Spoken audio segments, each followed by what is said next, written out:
Stefan. Yes, Mbak Dewi. Biasanya anak muda, anak milenial itu memulai karir politiknya dari ya yang paling Step by bawah step, dulu ya. ya. Dari anggota ya itulah DPRD kabupaten kota dulu, provinsi, DPR DPR RI atau DPD. Nah, ini kenapa Stefan langsung loncat ke DPD RI? Apa alasan? Ini pertanyaan sejuta umat sebenarnya ya. Jadi seperti saya bilang tadi ya, secara pribadi aku belum mau masuk partai ya. Nyamannya di independen ya. Dan memang kalau kita lihat di Batam ya khususnya ya, Batam mungkin Pinang bahkan provinsi, DPRD kota anak muda sudah ada. Ya. Yang aku ingat tuh Batam, Pinang ada yang tergolong lumayan muda ya, di bawah 30, bahkan Pinang tuh di bawah 25 kalau nggak salah. Provinsi ada juga ya yang tergolong muda. Cuman DPR RI dan DPD ini yang belum pernah ada nih aku lihat ya. Dan kenapa DPD RI ini jadi pilihan utama ya? Karena dari awal memang nggak pikiran untuk maju kota provinsi. Kita melihat DPD RI ini sebenarnya bisa sangat bermanfaat untuk masyarakat ya. Bisa sangat bermanfaat. Dan bahkan kita hari ini kalau nanya, orang masyarakat banyak nggak tahu senator itu apa, DPD itu apa. Padahal ini menjadi jembatan yang luar biasa untuk ke kementerian, untuk ke dutaan besar negara lain, karena kita punya kunker juga ya ke luar negeri.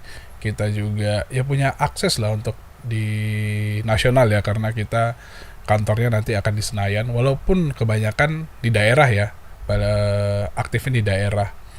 Dan ketika kita lihat DPD ini lebih bisa diterima masyarakat dan lebih fleksibel. Jadi dulu setelah menjadi tim Bang Rian Ernest tuh, pasti orang teman-teman udah bilang nyalek nih. Aku bilang satu, aku nggak akan nyalek kalau harus dengar perintah partai. Aku bilang kayak gitu. Udah punya prinsip. Iya, gitu. udah prinsip kayak gitu. Pada sampai saat ini pun kayak gitu, tetap kayak gitu. Aku berasa lebih nyaman di independen. Dan orang bilang, wah DPD ini sulit, ini segala macam. Kalau dihitung-hitung sebenarnya enggak juga sebenarnya. DPRD kota juga saingan kita luar biasa juga. DPR RI saingan luar biasa. DPRD provinsi sama sebenarnya. Apalagi DPD ini privilege-nya adalah lebih bisa diterima masyarakat karena non partai. Lebih enaknya sebenarnya kayak gitu. Aku pas pengumpulan KTP itu wah enak banget. Lebih enak masuk Lebih enak masuk dengan kawan ya. Kita nggak usah bahas masyarakat bukan kawan bukan keluarga ya.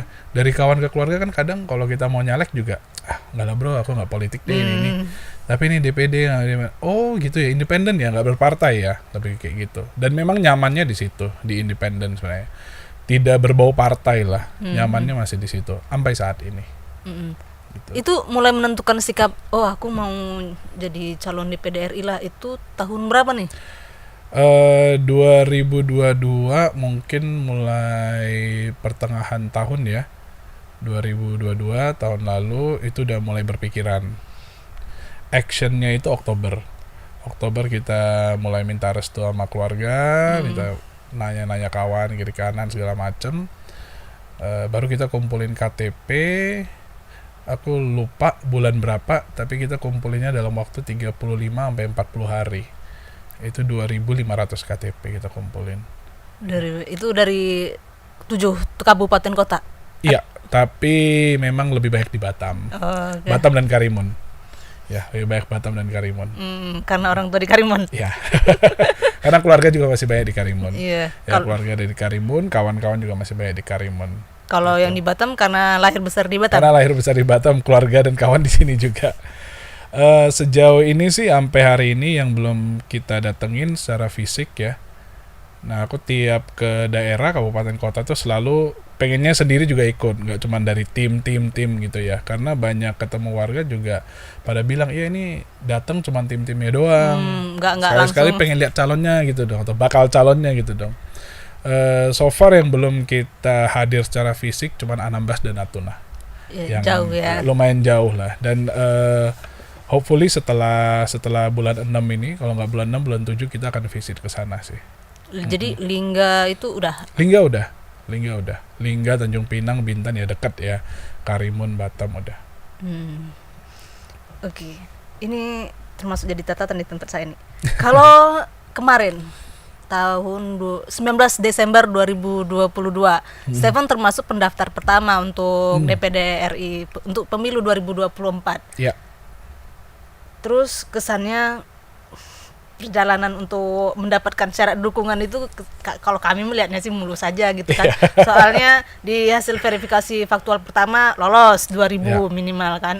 Hasil verifikasi kedua juga lolos. Ya, hanya menguatkan gitu. Nah, itu mungkin di belakang ada cerita jatuh bangunnya gimana? Kita menjadi pendaftar di hari pertama itu 2.516 KTP kalau saya nggak salah ingat ya. 2.516 KTP. Vermin ya, verifikasi administrasi. Setelah itu ada verifikasi faktual juga. Vermin oke. Ya cuman kertas ya. Jadi ngecek ini enggak, ini itu. Karena kadang kayak gini, kita sempat kecolongan juga. Bahasanya kecolongan lah. Jadi teman-teman yang mau mendukung kita KTP itu masih PNS, padahal udah pensiun. Jadi kita tidak mau ngambil resiko ya. Karena dari KPU juga bilang nggak apa-apa asal usianya itu kan bisa dilihat dari usia kalau KTP kan. Kita tidak mau ambil resiko itu. Jadi banyak yang kita kurangin segala macem. Ada juga KTP-nya belum di renew karena pelebaran kecamatan, kelurahan, bukan kecamatan. Jadi kita ada beberapa juga kita take out. Verifikasi faktual ini yang menarik. Karena 7 kota kabupaten ada, karena nggak wajib 7, 4. Jadi 50% dari kota kabupaten. Karena Kepri ada 7, jadi 4 kota kabupaten. Nggak wajib, cuman dari kawan-kawan, dari keluarga, kerabat-kerabat pada memberi dukungan. Jadi akhirnya kita terima dan kita daftarin.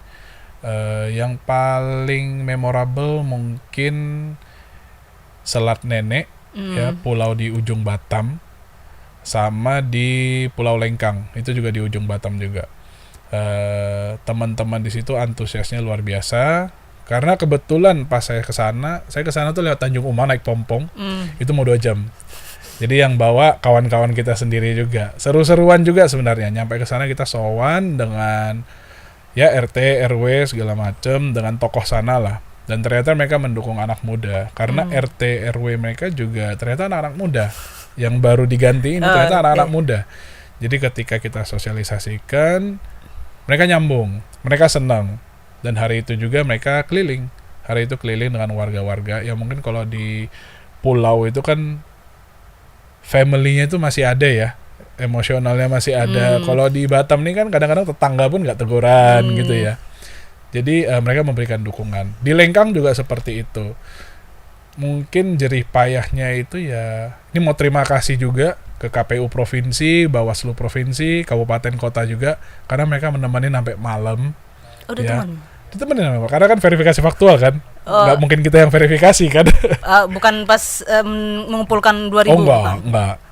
Pas kita verifikasi faktual kan ada Bawaslu, ada KPU yang ikut verifikasi kan.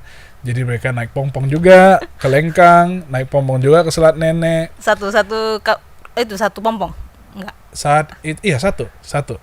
Saat itu satu. Jadi mereka temenin juga sampai malam karena mungkin dikejar target juga ya. Karena kan nggak cuma kita aja yang mendaftar kan. Dan mereka luar biasa sih. Sejauh ini so far ini informasinya oke, kinerjanya oke, dan sangat membantu kita para bakal calon lah untuk menyelesaikan verifikasi administrasi, verifikasi faktual gitu. Kalau di daerah lain katanya 4 ya? 7, aku daftar 7. Kalau di daerah lain kebetulan nggak begitu banyak ya KTP yang kita kumpulkan. Kayak di Anambas, Lingga, Natuna, Karimun tetap ada. 7 kota kabupaten kita masukin semua. Tapi so far yang di kabupaten kota yang agak jauh itu bisa dari kerabat dan keluarga PIC yang di sana. Jadi gampang kedetek. Kalau Batam ini kebetulan jadi 3 pulau. Pulau Batam daratan besarnya, ada Selat Nenek, ada Pulau Lengkang, gitu. Sejauh ini tim penggerak masih dari kawan-kawan dan keluarga? Ya, mostly sih kawan-kawan ya, kebanyakan kawan-kawan. Keluarga juga membantu, keluarga besar juga membantu. Tapi saat kemarin kita daftar pun LO-nya kita pengen ada regenerasi yang baru ya, generasi yang baru. Jadi kawan-kawan yang membantu saya saat verifikasi administrasi, faktual dan lain-lain itu aku usahakan anak muda. Jadi menjadi pengalaman pertama untuk aku dan untuk mereka juga sebenarnya. Gitu. Dan, Belajar ya. Kawan semua sih sebenarnya, dari kawan-kawan semua. Iya.